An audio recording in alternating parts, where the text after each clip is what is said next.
Después de haber escuchado a nuestra rectora plantearnos la tarea como universidad en términos de incluir esta universidad, la Universidad Nacional del Magisterio, una universidad experimental especial en el marco de la Constituyente Educativa Universitaria, sería bueno precisar una agenda que permita que los constituyentes, ahora ya elegidos, pues, o sea, que ya están estructurados, porque en fin de cuentas han sido escogidos por los diferentes centros de gestión universitaria en los diferentes territorios, abordar en la perspectiva de la Universidad Nacional Experimental del Magisterio unas temáticas. Ella hizo, a mi juicio, una brillante exposición sobre unos 4 aspectos que yo quiero subrayar. En primer lugar, lo que tiene que ver con la democracia directa, es decir, cómo es que la universidad se incorpora a un enfoque de democracia directa en el marco constituyente de el 2025, que es cuando se está estimulando este proceso,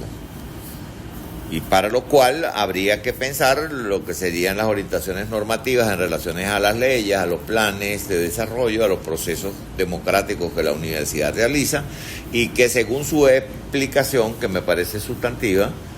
¿no?, la democracia directa en nuestro caso de la Universidad del Magisterio tiene que ver con maestros y maestras que desde el territorio, desde la localidad, desde lo que sería ese nuevo sujeto territorial,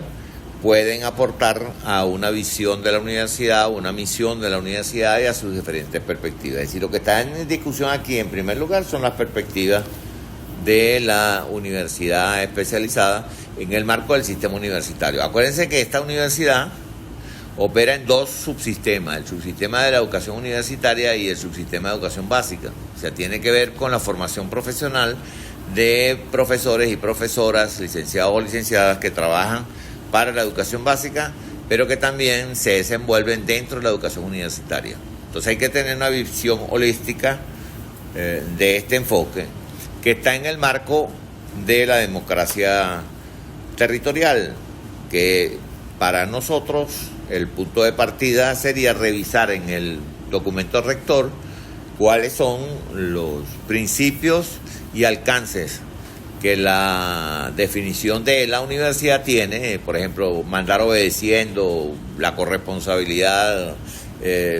la importancia de una pedagogía desde aprender haciendo, es decir, que son principios que están dentro del documento rector que habría que verlos en el marco de este punto de partida que tendría como agenda la agenda universitaria para discutirla con otras universidades que pueden o no coincidir con las nuestras, que pueden ser diferentes o no, pero que en fin de cuentas forman parte del subsistema de educación universitaria. Por esa razón, entonces, son 2 ambientes en los cuales se discute la constituyente, ¿verdad? Ahora, esta constituyente, desde el punto de vista constitucional, desde el punto de vista nomológico, es decir, tiene 2 orígenes.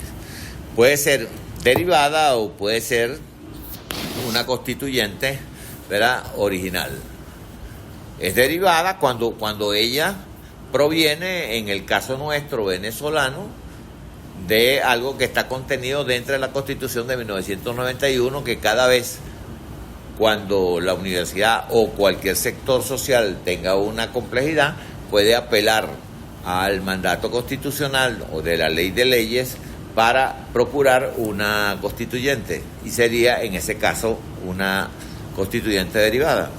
Y es una constituyente original, es decir, una constituyente de iniciativa fundante ontológica, así que tiene que ver con el origen de la universidad, o porque tiene perspectivas epistémicas nuevas, o porque ella está vinculada a procesos de transformación de todo el sistema político nacional. En este caso, los aportes que la universidad hace en general como parte del sistema mundo que el país tiene desde el punto de vista político es un tema a ser considerado para definir si se opta o se analiza lo que sería la democracia directa o la democracia participativa o protagónica, o si ambas están diferentes como una problemática. Esta es una problemática central dentro de un proceso constituyente. Una segunda cosa que ha planteado la profe es cómo esto se delega en las asambleas constituyentes, es decir, cómo es que se construye, que ya está definido que tienes unos delegados que son unas vocerías. Es decir, unas vocerías es que la asamblea está constituida como en segundo grado para que los que participan no sean representantes, sino que tengan escenarios en las propias universidades para ir progresivamente y sistemáticamente analizando las discusiones de la agenda constituyente, ¿no? Entonces ya se trata de que en el marco derivado de la constituyente podamos discutir entonces la universidad constituyente desde la perspectiva de la democracia directa, sea para la cogestión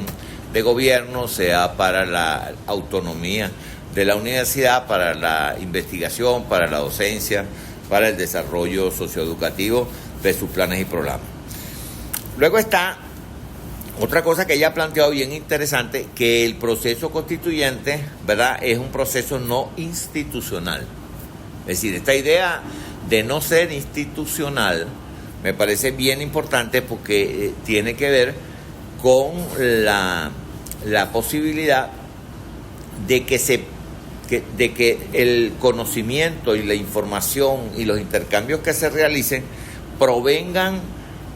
de fuentes de investigación o fuentes de comunicación o fuentes de intercambio para la generación de nuevos procesos, nuevas ideas que están en relación no solo con demandas territoriales, sino también con expectativas y posibilidades territoriales en las cuales se puede actuar desde el territorio. Actuar desde el territorio, ¿verdad?, en el caso que ha planteado la profe, es actuar desde las aulas talleres. O sea, las aulas talleres, en el caso de la Universidad Nacional Experimental del Magisterio, es una discusión que hay que hacer, si ese es el escenario donde se va a hacer la discusión constituyente, cuáles son los actores que están participando en las aulas talleres, que seguramente deben ser profesores, deben ser estudiantes, pero deben ser también comunidades, deben ser también agencias de socialización, pueden ser vectores territoriales o pueden ser niveles territoriales de gobierno que concurren con la universidad en el territorio. En fin, esta informalidad de los actores que están participando hace que este proceso no institucional sí sea un proceso interesante desde el punto de vista de la vinculación y producción de conocimiento. No es posible producir conocimiento si los actores no tienen libertad para expresar lo que es la relación entre el saber y el conocimiento. El saber, conocimiento, innovación, o saber, conocimiento, ciencia, innovación, son cuestiones que deben discutirse en el ámbito del aula taller.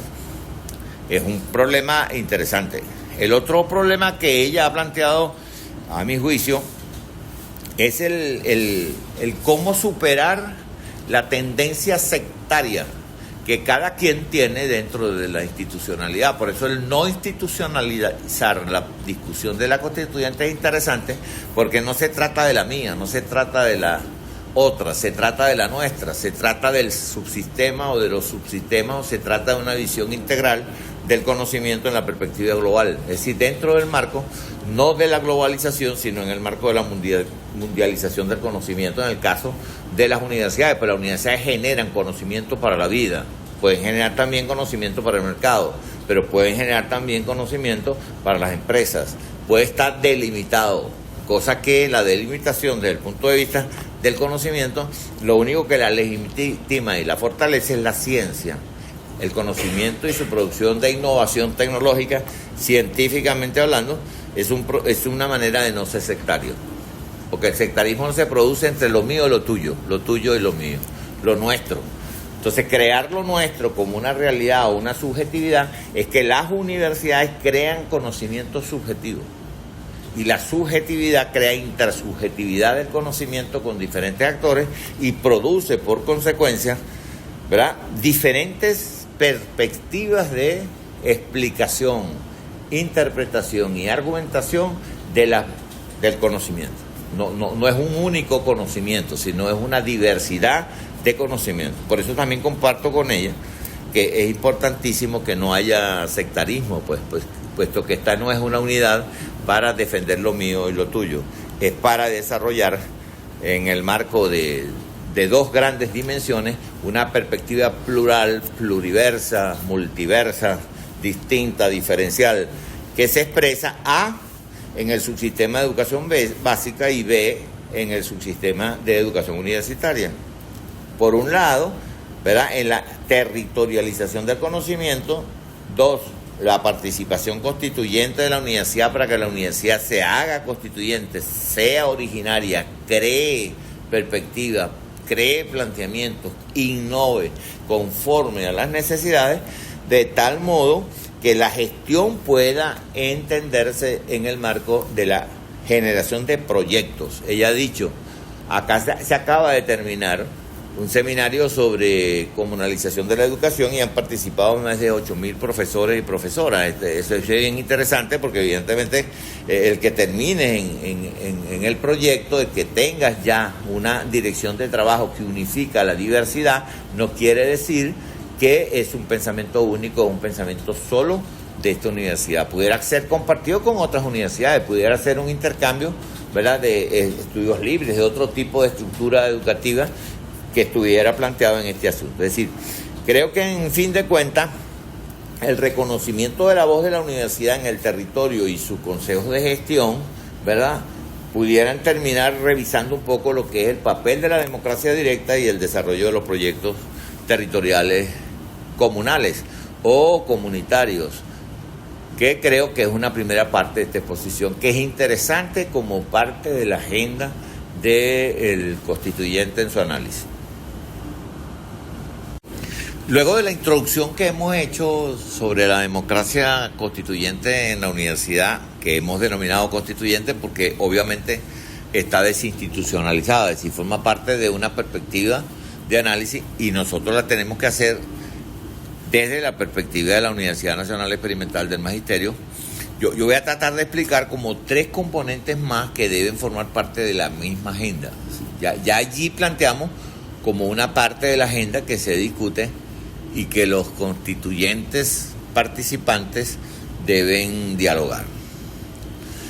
Y yo lo he organizado más o menos así. Yo lo he organizado uno en unas premisas constituyentes de la universidad, otras en una visión constituyente de la universidad y su corresponsabilidad consciente, ¿me entiendes? Y otra sobre la corresponsabilidad y la perspectiva de organización de una universidad vinculada al territorio desde la perspectiva de la comunalización del Estado comunal. Son tres dimensiones necesarias que deben ser recogidas. La primera de ellas tiene como unas 7 premisas, que son así. La primera tiene que ver con la formación profesional del antiuniversitario para lo local. Por ejemplo, está planteado desde el punto de vista de quienes han estudiado la educación universitaria y su evolución, entre otros a Tunerman, por ejemplo, hacia el año 18, que tiene trabajos publicados en eso, y Stegel también, que han publicado obras sobre este particular, que la universidad colonial, la universidad que de alguna manera se deriva de la secularidad española, del poder creado por las bulas papales, estaban trabajando no para el desarrollo local, sino para el trabajo que servía a la formación de profesionales para la iglesia. Esta es una primera cosa que hay que revisarla, porque hay que ver si esta secularidad involucra o no al subsistema de educación universitaria y las universidades en particular. Segunda premisa tiene que ver con el pecado original colonial de estudiarla desde esta perspectiva, sea para el desarrollo local o sea para la perspectiva de la iglesia, que en este caso el enfoque colonial tiene en la modernidad su expresión dentro del mercado y se